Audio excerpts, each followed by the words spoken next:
Hallo und willkommen zu einem neuen Video und willkommen im Jahr 2024. Wenn ihr das seht, sind wir wahrscheinlich schon im neuen Jahr. Ich hoffe, ihr seid gut reingerutscht. Schreibt mir eure Jahresvorsätze. Ich mache ja sowas generell nicht. Ich finde generell, wenn ich mir Vorsätze setze, nein, ich darf nie sagen, was ich vorhabe. Ich habe gemerkt, immer wenn ich sage, was ich vorhabe, gelingt es nicht. Deswegen sage ich nichts mehr. Da sagt mir eure Vorsätze auch nicht. Sonst gelingt es euch auch nicht. Ja, auf jeden Fall. Heute ist Freitag. Meine Mutti ist da. Hallo Mutti. Hallo. Willst du Hallo sagen? Hallo. Da ist die Mutti. Mutti trinkt Tee. Mutti trinkt Hallo. türkischen Schwarztee. Mhm. Wir haben dich vermisst, Mutti. Ich euch auch. Oh, erstens setze ich noch einen Teig für morgen auf. Ich mache ein bisschen mehr Brote, damit Mama noch ein paar mitnehmen kann. Ah. Ja, guck mal, wie viele ich hinkriege. Ja, deswegen, ich backe jetzt einmal ein Emma Vollkornbrot und ein Dinkelmischbrot. Den Teig hatte ich schon gestern angesetzt. Ich mache ja mal diese 24 Stunden Teigruhe. Und dann machen wir Zwiebelbrot. Ist warm hier. Hast du die Heizung doll an? Nein. Draußen ist ja auch nicht kalt, ne? Wie viel Grad ist denn heute? Draußen ist eine angenehme, so ein bisschen Ja. wärmliche Dings. Ja, ja, deswegen. Ich merke, hier ist es richtig warm jetzt. Ich glaube, mein Emmerkorn ist auch langsam alle. Kann ich bald wieder Neues bestellen. Soll ich nächstes Mal 25 Kilo nehmen? Du, 5 Kilo ist ja nicht viel. 25 Kilo kommt günstiger. Ich meine, wenn ich für ein Brot fast 1 Kilo benutze.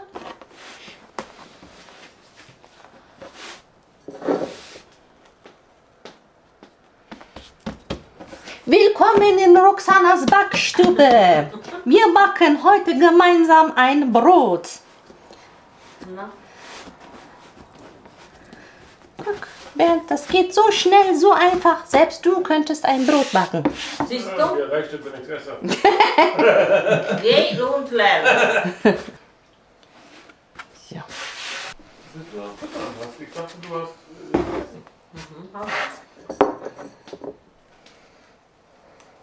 Das ist ja nicht Essen, das ist Naschen.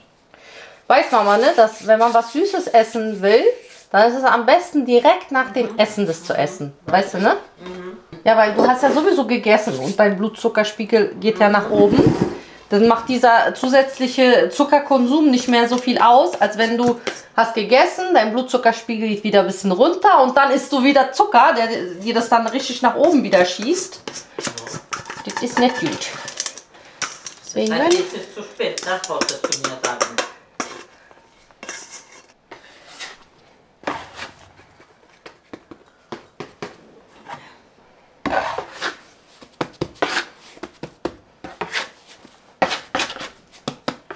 Ich hatte Pech.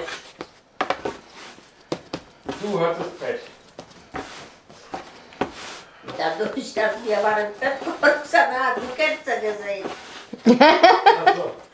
ja, macht ja nichts. Ich habe jetzt hier 2 neue Teige angesetzt. Die gehen gleich in den Ofen. Das ist ja ein Emma Vollkornbrot, also aus 100% Emma Vollkorn. Hier ist ein Dinkel-Mischbrot. Das ist das Rezept, was ich euch auch schon ganz oft gezeigt habe. Dann für morgen den Teig angesetzt ein Zwiebelbrot mit Röstzwiebeln und ein Vollkornmischbrot mit Joghurt. Ja, das ist auch sehr lecker. Die Brote kommen in den Ofen. Herr Themis hilft mir immer mit den heißen Töpfen. Die sind immer vorgeheizt. So. So. Schön fett geworden. So, Deckel wieder hoch.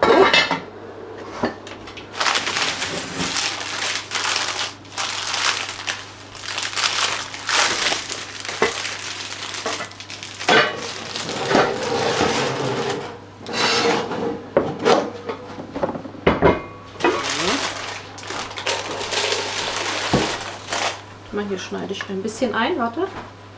Dann geht der immer schöner auf. Wenn ich hier so ein bisschen reinschneide. So. Mi się wydaje, że Mary kości zdjęła, ale nie założyła innej. Nie ma pościelu na nich? Tak mi się wydaje, że to nie jest, nie ma puścieli na mnie. No zobaczę zaraz.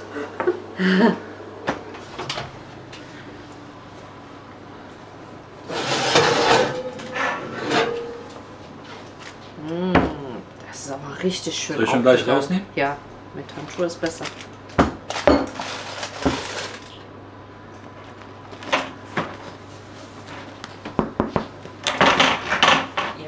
Das ist richtig schön fett geworden. Ja, ich bin alle da. Herein.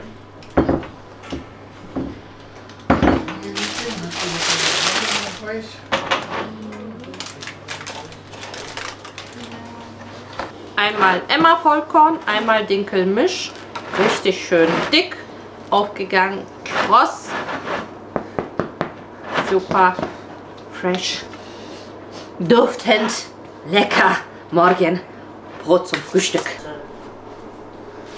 Funktioniert. Diese Seite kommt nach unten. Habe ich gemacht und dann Schön nur so tief ein und die Teil Spitze ein bisschen draußen lassen. Bisschen nur. Ja, Okay. Hier wird gerade mit heißer Ware gehandelt. hier, das kommt nach unten. Schön breit aufmachen, schön reinmachen. Wieder Die fest. zwei Gärtner in ihrem Element tauschen Ja. untereinander Ware aus. Dalie sind das. In Polen Reicht dir das? Soll ich dir noch reicht. In Polen sagt man Pflanzen und so Gemüse und Sammel. Man sagt nie, darf man nie Danke sagen. Warum? Sonst wachsen die nicht. Aber glaube. Ja. Unhöfliche Menschen.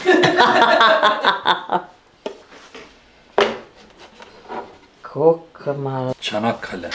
Das sind auch gute Tomaten. Das sind auch Großtomaten. Okay. Das ist eine türkische Sorte. Willst du scharfe Peperoni?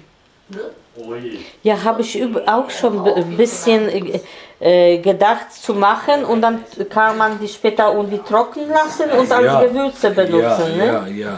Ja, aber nicht viel, so ein bisschen so. Hier sind, wenn du willst, Zinien. Willst du die nicht mehr haben? Doch, aber ich würde dir davon ein bisschen was geben. Okay, nehme ich. Hier sind die zwei gebackenen Brote. Einmal ein Vollkornbrot mit Joghurt für Mama zum Mitnehmen nach Polen. Kann sich ein bisschen einfrieren, hat sie Brot. Und für ihren Ehegatten gibt es ein Zwiebelbrot. Das habe ich das erste Mal gemacht. Ich backe das nochmal ein andermal, dann zeige ich euch das, dann schreibe ich euch auch das Rezept. Ich bin selber gespannt, wie das jetzt innen aussieht.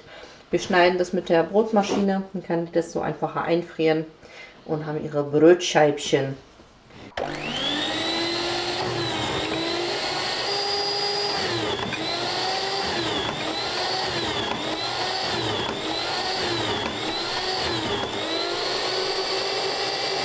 Schönes, saftiges 100% Weizen mit Roggen und Joghurt. Das ist ein sehr leckeres, saftiges Vollkornbrot.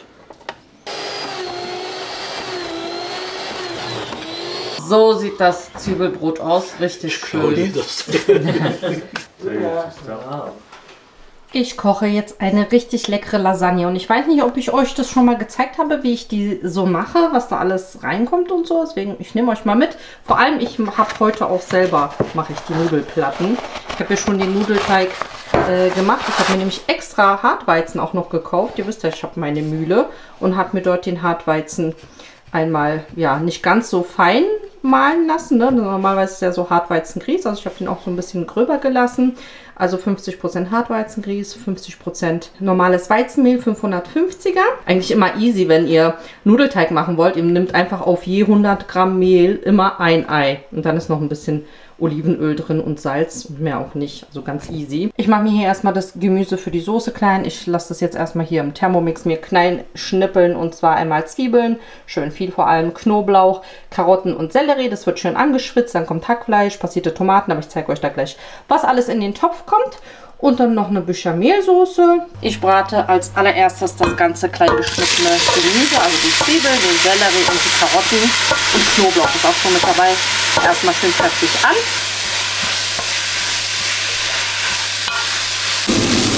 Wenn das Gemüse dann schön angebraten ist, kommt dann das Hackfleisch dazu. Ich habe jetzt hier reines Rinderhackfleisch. Das braten wir jetzt auch noch mal schön krümelig an.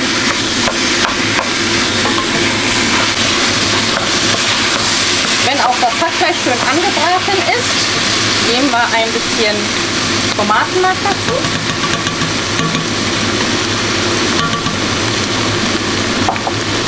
noch mal kurz mit anbraten.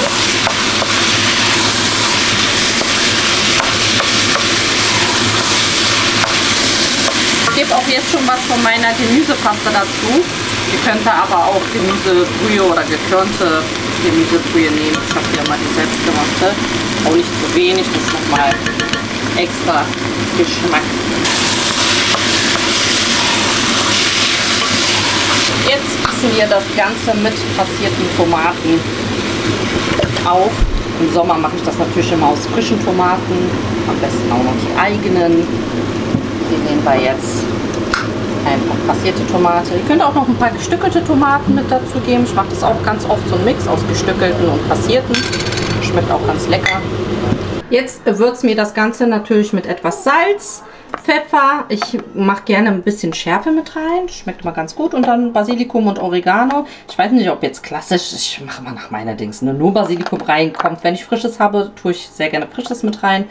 Aber ich mache halt immer beides, Oregano und Basilikum mit rein. Achso, ich habe noch Zucker vergessen. Also einen kleinen Schuss Zucker, ne, das ist gerade so bei Tomate, ist halt so, hebt nochmal den Geschmack. Das ist jetzt Rohrohrzucker, also auch so ein Löffelchen. Das ja, ist auch nochmal so ein Geschmacksträger. Und mildert natürlich die Säure der Tomaten. Pfeffer. Bisschen Chili. Das ist Geschmackssache, optional. Basilikum, nicht zu wenig. Wie gesagt, ihr könnt auch frische Kräuter nehmen, wenn man die hat. Und Oregano. Und dann einfach noch abschmecken. Und dann lassen wir das Ganze erstmal in Ruhe köcheln. Ihr könnt da schauen, wie viel Zeit ihr habt. Also so eine Bolognese darf ruhig auch mal ein bisschen länger köcheln. Ich glaube, ich lasse meine jetzt so ein bisschen eine halbe Stunde. Mache in der Zeit die Nudelplatten und die Bechamelsoße. Und dann ist das Ganze schon fertig.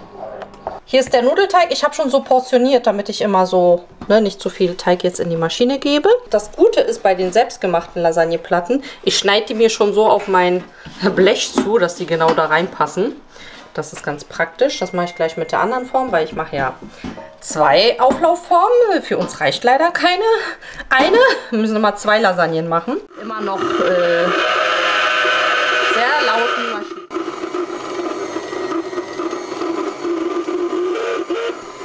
Nochmal so die Ränder, dann habt ihr wirklich eine schöne Manometer, ich muss da bei KitchenAid noch anrufen. So, ich mache das immer so, dann hat man wirklich eine schöne Platte. Soll ich die jetzt so reinmachen? Ja.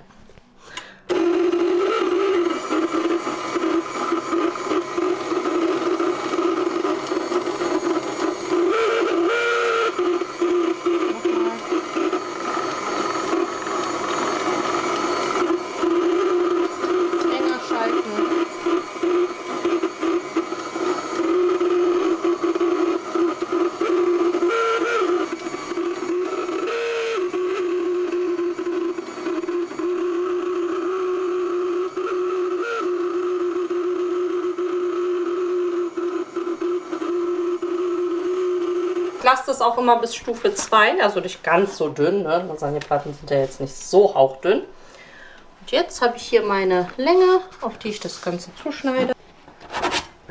Ich muss ein bisschen noch dazwischen, ein bisschen von dem Hartweizen, damit die nicht jetzt hier noch zusammenkleben. Ich weiß jetzt auch gar nicht, wie viel ich brauche. Ich muss jetzt selber erstmal gucken. Aber das geht so schnell. Also ich werde echt keine Nudelplatten mehr kaufen. Das ist gar nicht nötig. Wir schichten jetzt die Lasagnen. Ich habe hier jetzt noch eine Bechamelsoße gemacht. Die habe ich jetzt im Thermomix gemacht. Das kennt ihr aber, ne? So eine Bechamelsoße ist einfach nur mit einer Mehlschwitze, also Butter und Mehl und dann einfach nur mit Milch aufgegossen und dann ja eingekocht, Salz, Pfeffer, gewürzt. Das war's. Dann haben wir hier schön Parmesan gerieben. Das mache ich normalerweise nicht, weil ich meistens kein Parmesan da habe. Aber da wir jetzt aktuell viel Parmesan da haben, mache ich zwischen den Schichten auch noch ein bisschen Parmesan mit rein. Soll wohl so im Originalen sein. Habe ich noch nie gemacht, aber probieren wir mal aus. Als erstes einmal Soße auf dem Boden, damit hier nichts kleben bleibt. Ich habe schon abgeschmeckt, die ist so lecker. Könnt ihr natürlich auch so als Bolognese Soße benutzen. Also so mache ich auch meine Bolognese Soße. Da ist jetzt kein Unterschied. Irgendwie ein bisschen geschrumpft hier. Ja. Ja. So. Frischen. Wieder eine Schicht. So, ich habe jetzt so viel Nudelblätter gemacht, dass wir 6 Schichten hinbekommen. Ich glaube, 6 Schichten mache ich eigentlich gar nicht, aber ich habe doch ganz schön viel Nudelteig gemacht und da ist auch noch welcher übrig geblieben. Also 500 Gramm hätte auf jeden Fall gereicht. So viel war gar nicht nötig. Von der Bechamel. Nicht zu viel. Ich mag das eher, wenn viel Bechamelsoße am Ende oben drauf ist, unterm Käse. Also hier mache ich jetzt wirklich nur so ein bisschen immer rein. Es ist so optional, ob man das so mag oder so. Und wie gesagt, jetzt das erste Mal, dass wir jetzt auch noch mal dazwischen den Parmesankäse tun. Ja, mach ruhig ein bisschen, ne? Wir haben ja da genug.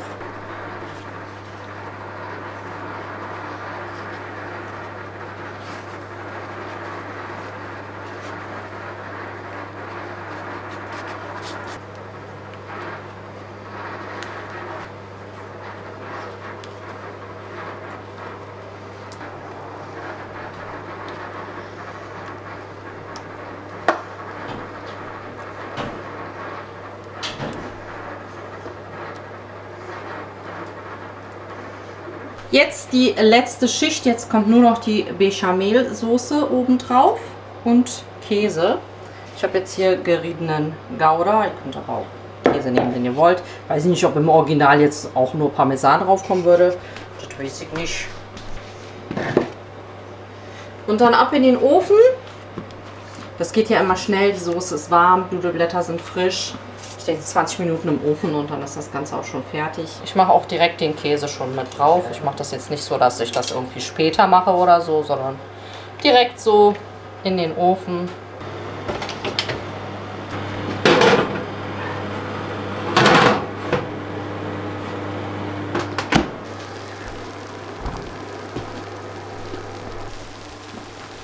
Oh, das duftet ja.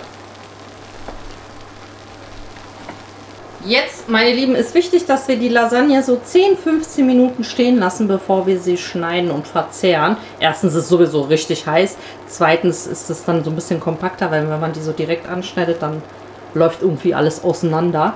Herr Themis hat gerade kritisiert, dass es hier oben so trocken aussieht. Aber das ist der Backofen, der obere Backofen, den ich habe. Das ist ja so ein Mikrowellen-Backofen-Mix und da kann ich nur mit Umluft backen. Genau, deswegen ist hier so ein bisschen krosser die Oberfläche.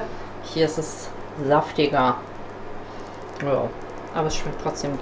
Ich finde, das macht nichts. Ich mag das persönlich, wenn der Käse so kross ist oben. Oder ich hätte halt hier einfach ein bisschen später den Käse drauf machen sollen. Geht auch.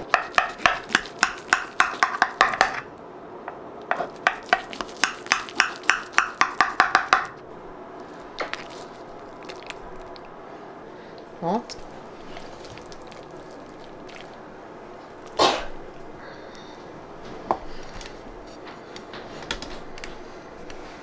Nächstes Mal können wir ruhig ein bisschen mehr Schichten machen, ne? Also hier war auf jeden Fall jetzt so 1-2 Schichten mehr hätten wir machen können. So, das lassen wir uns jetzt schmecken. Njom, njom. Von 2 Blechen ist jetzt dieses Stückchen übrig geblieben. Und es ist die beste Lasagne, die ich bis jetzt gemacht habe.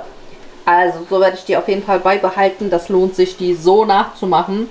Wirklich sehr, sehr lecker. Es sind jetzt wieder mehrere Tage um, wenn nicht sogar eine ganze Woche. Ja, tut mir leid hier schon mal. Ich habe nicht geplant, dass ganze 2 Wochen kein Video kommt. Ich dachte mir so, ach komm, eine Woche mache ich mal Pause. Ich habe die Zeit mit meiner Mama, ehrlich gesagt, genossen. Sie war ja ganze 2 Tage hier. Wir haben übrigens schön Tauschhandel gemacht, hatte ich jetzt nicht mitgefilmt. Sie hat zum Beispiel eingelegte rote Beete und eingelegte Gurken, was sie aus ihrem Garten hatte, mitgebracht. Natürlich lauter Süßkram aus Polen. Und dann habe ich für sie 2 Brote gebacken, die sie mitgenommen hat. Mein Joghurt habe ich ihr mitgegeben, mein Kefir-Kultur, damit sie sich dort auch Kefir machen kann. Und Joghurt hat sie auch schon von meinem Joghurt. gemacht. Ja, war auf jeden Fall eine schöne Zeit und ansonsten, ja, sagt mir bitte, dass ich nicht die Einzige bin, die immer struggelt, wenn Ferien sind. Also es waren ja jetzt, sind wir ja noch nicht in den Winterferien, die kommen ja noch, aber wir hatten ja automatisch durch Weihnachten und Silvester, waren die Kinder 2 Wochen zu Hause, also 2 Wochen hatten die ja keine Schule und es ist dann für mich immer so, wenn die zu Hause sind und überlegt, ich habe, okay, Medium rechnen wir ja nicht mit, ich zähle die schon als erwachsen, auch wenn ich sie nicht so sehe. 7 Teenager zu Hause, die extrem, ja, sage ich mal, im Teenager-Modus sind und wer Teenager hat, der weiß, was das heißt. Das heißt, die sind extrem am Faulenzen und ich gönn's denen auch, ja. Ich bin auch wirklich so, wenn Ferien haben, ey, die sollen dann von mir aus schlafen bis weiß ich nicht wann. Also super lange schlafen, wollen natürlich lange wach bleiben und dann, ja, schön am Faulenzen, so ein bisschen am Zocken und ja, zum Glück immer noch, die sind ja auch gern am Lesen und so weiter.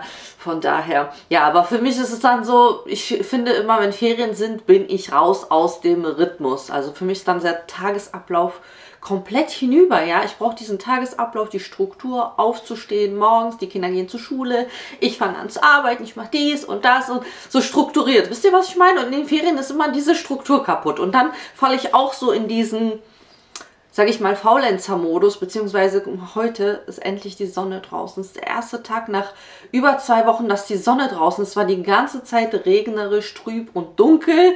Ne? Das kommt dazu Ferien, Winterzeit, dunkel, trüb. Ich war wirklich so, also sagt mir, ob es euch auch so geht, aber ich war wirklich so ein bisschen, ja, down. Bin trotzdem ab und zu noch zum Sport gegangen und ja, ich habe viel gelesen, viel ausgeruht. Es tut ja auch mal gut, muss auch mal sein. Von daher, ja, verzeiht mir bitte die etwas ungeplante längere Pause.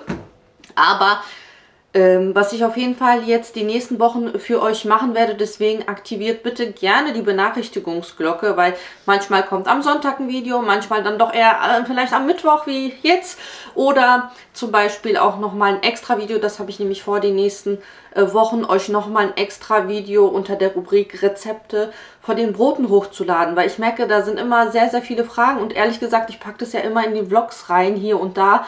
Und dann finde ich selber nicht mehr, wo ich welche Rezepte reingepackt habe. Und da ich meine Brotrezepte nochmal so verfeinert habe, nochmal andere Techniken und so weiter. Und es ist wirklich so, so einfach, so leckere Brote zu zaubern, werde ich euch das auf jeden Fall nochmal extra abfilmen. Und das nochmal in die Playlist unter den Rezepten packen, damit ihr ja die Rezepte auch nachmachen könnt.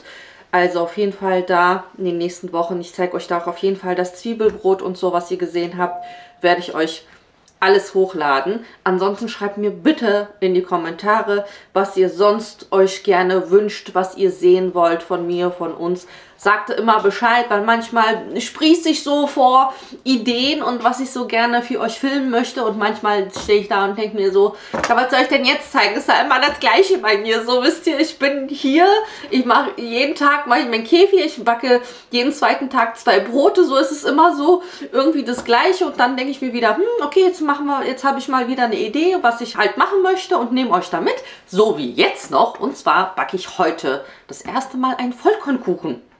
Sagt mir mal, ob ihr schon mal Vollkornkuchen gebacken habt. Ich habe noch nie einen Vollkornkuchen gebacken und ich habe ja so viele Urkörner bestellt. Ne? Ich habe ja ganz viel jetzt Urkorn, was ich jetzt nur noch auch zum Backen verwende.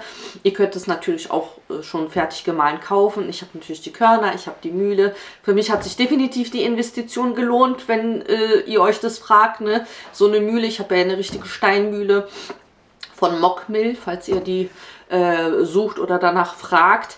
Ich glaube, die hat um die 500 € gekostet, aber in meinem Fall, finde ich, lohnt sich das. Also wie gesagt, ich benutze die nonstop. Also ich kaufe gar kein Brot mehr, also wirklich dann nur im Notfall oder so mal. Aber ansonsten, ja, finde ich, hat sich das dann für uns auf jeden Fall gelohnt. Ja, und deswegen dachte ich, ich backe mal einen Vollkornkuchen. Ich fange mal mit was Leichtem an, mit einem Marmorkuchen.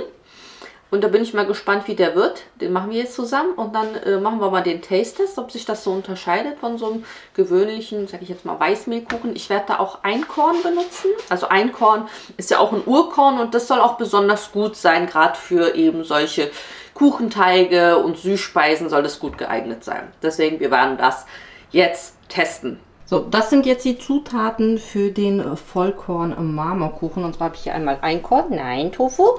Das werde ich gleich in meiner Mühle mahlen. Ihr könnt dann aber alternativ schon fertig gemahlenes euch kaufen. Dann Butter, Kakaopulver. Ich habe jetzt hier im Rezept, oh Tofu, übrigens, das ist jetzt ein Rezept aus diesem, das große Vollkornbackbuch. Ich finde, ein paar Rezepte sind da schon ein bisschen kompliziert.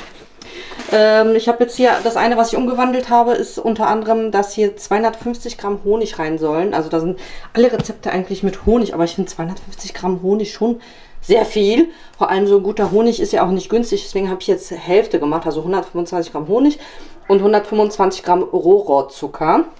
So mache ich das jetzt. Dann gemahlene Mandeln, die habe ich mir im Thermomix gemahlen, dann 50 Gramm Wasser. Ah, die Sahne habe ich vergessen, seht ihr, da kommt noch 50 Gramm Sahne, Weinstein-Backpulver und 6 Eier, glaube ich. Eigentlich gehören da noch 3 Esslöffel rum und so weiter dazu. Aber wie gesagt, wir wandeln das Ganze ja ein bisschen um. So, Tofu. Hier. Hier, Tofu. Mausi. Guck mal, Blicky ruft dich. Einmal wird jetzt die Butter schaumig geschlagen mit dem Zucker und dann kommen nach und nach die Zutaten rein und dann schauen wir mal, was jetzt für ein Kuchen wird. Du, schau mal, guck mal, so neugierig. Nein.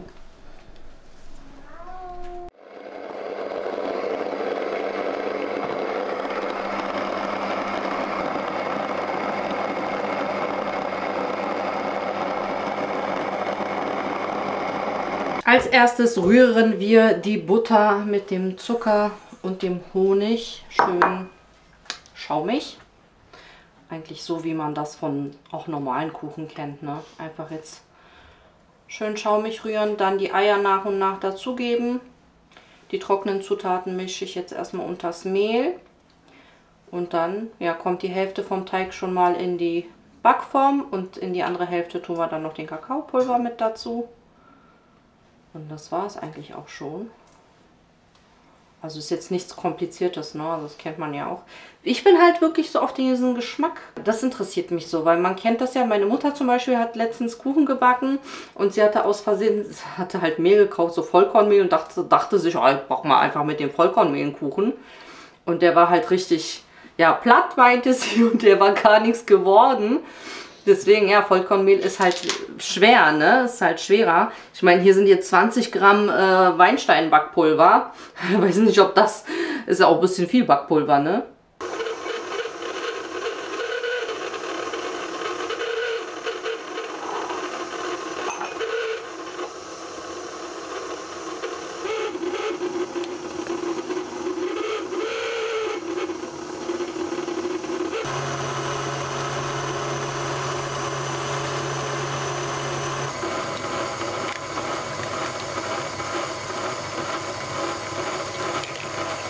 Die Hälfte vom Teig kommt jetzt hier in die Kastenform. Und dann machen wir gleich die andere Hälfte mit Kakaopulver dunkel.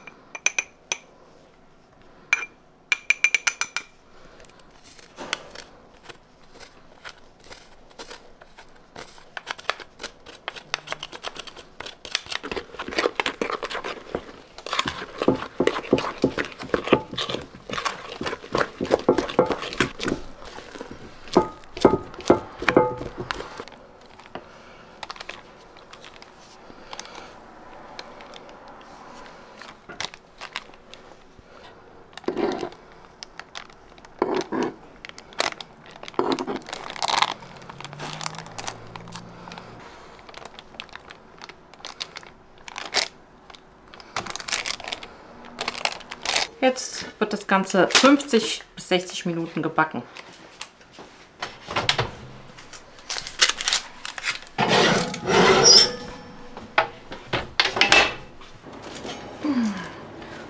So, ich hatte jetzt den Kuchen 1 Stunde im Backofen. Der ist auch schön aufgegangen. Ich habe das schon reingestochen. Der fühlt sich auf jeden Fall soft an. Ich bin sehr gespannt. Erstmal kommt jetzt hier Schokoglasur rauf. Und zwar ist das einfach nur Butter, Kakaopulver und Honig. Ich schreibe euch natürlich die genauen Mengenangaben Und alles in die Infobox, falls ihr den nachmachen möchtet. Das kommt jetzt hier rauf. Ja, das ist dann eher so eine saftige Glasur. Das kenne ich auch von so einem anderen Schokokuchen, was ich sonst immer so backe. Das ist auch so eine flüssige Glasur. Könntet aber jetzt einfach Schokolade schmelzen mit ein bisschen Kokosöl und so eine feste Glasur machen. So, ich lasse es kurz hier drinne. Dann hole ich den raus, abkühlen und dann machen wir zusammen den Taste-Test. Übrigens, in der Zwischenzeit bin ich endlich dazu gekommen und habe bei KitchenAid beim Kundenservice angerufen wegen der Küchenmaschine. Ihr wisst ja, dass die so laut ist, ne? Viele von euch haben gesagt, das hat was mit dem Motor zu tun, dass da Öl fehlt oder sonst irgendwas. Auf jeden Fall habe ich da beim Kundendienst angerufen. Er meinte, ich soll ihm das Geräusch ins Telefon halten. Habe ich gemacht. Er meinte direkt, ja, ist auf jeden Fall nicht normal. Und jetzt muss ich die Maschine zurückschicken. Ja, das werde ich halt morgen machen und das dauert dann 2 Wochen. Und dann kriege ich die repariert zurück. Ja, das ist jetzt natürlich ein bisschen ungünstig, weil ich ja für euch die Brotrezepte abfüllen wollte. Das lassen wir jetzt so schön einziehen. Ich muss jetzt noch meine Brote in den Ofen packen. Und dann sehen wir uns später beim Geschmackstest wieder. Wir schneiden jetzt mal den Kuchen an und machen den Taste-Test. Ich bin sehr gespannt. Sieht schon mal gut aus. Schaut mal. Okay, ich habe anscheinend nicht so viel gezwirbelt. Irgendwie ist die Schokofläche ein Mund und kein Marmoroptik. Okay, das ist anscheinend nicht so gut gelaufen. Aber ist ja egal, ne? Der Geschmack, darum geht's ja. Also er ist super weich. Guck mal, merkt ihr, seht ihr das? Der ist richtig saftig. Schaut mal, also der ist richtig saftig und fluffig. Oh, ich bin jetzt gespannt. Ich habe mir hier noch einen Taste-Tester geholt, weil Mutter kann ja viel erzählen, ne? Sie steht ja auf gesunde Sachen und so weiter. Ich meine, das ist hier geht es ja nicht darum, dass das jetzt gesund ist. Das ist ja ein Nachtisch. Aber wir haben hier gute Zutaten und zwar Vollkornmehl. Ja, da haben wir auch Nährwerte. Wir haben keinen raffinierten Zucker, ne? Wir haben Honig und Rohrzucker, Mandeln drin, ja, ein bisschen Protein mit dabei. Also ja, jetzt muss nur noch der Geschmack überzeugen und dann werden nur noch Vollkornkuchen gebacken. Aber ich muss wirklich sagen, der ist so saftig. So, ich probiere mal hier mit der Glasur. Nimm du auch mal eine Ecke. Bismillah. Du mit deinem Gazi-T-Shirt. Für die Gazi-Werbung.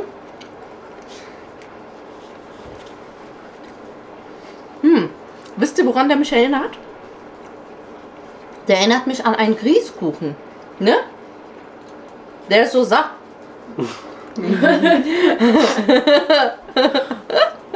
Der ist so saftig, aber der hat trotzdem so eine... Entweder sind es die Mandeln, ne, merkst du? Was? Sag deine ehrliche Meinung. Ja, schmeckt gut, schmeckt ein bisschen wie nach Brownie. Nach Brownie? Ja, so also die Konsistenz ist so wie Brownie. Oh, ist ja nicht schlecht. Ja, ist ja nicht schlecht. Also ich finde sogar, ich könnte da weniger Zucker reinmachen. Ich finde den schon sehr süß. Also ich würde da weniger Zucker nächstes Mal reinmachen. Nehmen wir auch hier von Schoko.